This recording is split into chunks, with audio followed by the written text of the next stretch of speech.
Nadakip na ang dalawang suspect sa pagmassacre sa 8 mangingisda sa Zamboanga City. Kasunod ang madugong pag-atake, mas pinaigting na ang pagpapatrolya ng mga otoridad sa karagatan doon. Mula sa Zamboanga City, nakatutok live si June Veneracion. June! Mel, 2 araw makaraan ng massacre sa laot dito sa Zamboanga City ay 2 suspect na ang naaresto, 6 pa ang pinaghahanap. Nag-iwan naman ng matinding takot sa mga mangingisda rito ang nangyaring pamamaslang.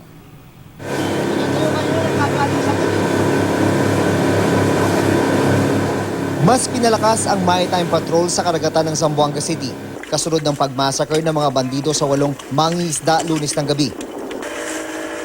Nagpadala na rin ng Navy vessel para tumulong sa pagbabantay.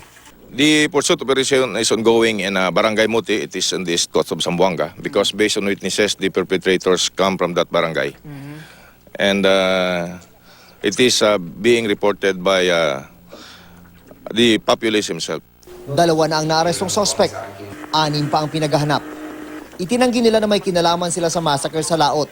Ang isa, dumaing na sinaktan siya, may bukol sa pisngi. Ipinakita pa ang mga pasa sa kanyang dibdib. Okay lang po ito, sir. Wala lang po. Sa ngayon, hindi po pa natin masabi kung saan niya nakuha yung mga sakit na or physical injury na naidulot. So, i-check natin. Ang video na ito ay kuha ng Philippine Coast Guard habang nire-recover kahapon ang 8 minasakar na mga isda. Pinagbabaril habang nakagapos ang mga kamay. Pagkakuha sa huling katawan, unti-unting tumagilid ang kanilang bangka hanggang sa lumubog dahil nagkabutas-butas sa dami ng tama ng bala mula sa mga umataking bandido. 7 mangingisda naman na nakaligtas.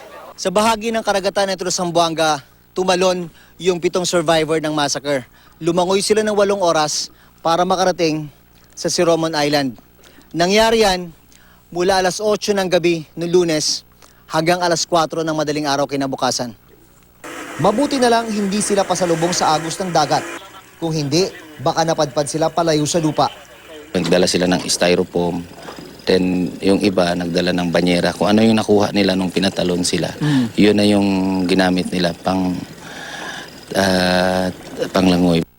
Dahil sa nangyaring madugong insidente, natatakot ngayon ang mga mangingisdang pumapalaot sa karagatan ng Zamboanga City. Alam mo naman sir, ang mga mahirap kahit delikado na kumakayod pa rin eh. Sa pamamagitan, Mel, ng mas madalas na pagpapatrolya sa karagatan ay umaasa ang mga otoridad na makakatulong ito para mapanatag ang kalooban ng mga mangingisda sa harap ng nangyaring massacre sa laot, Mel. Maraming salamat sa iyo, June Veneracion.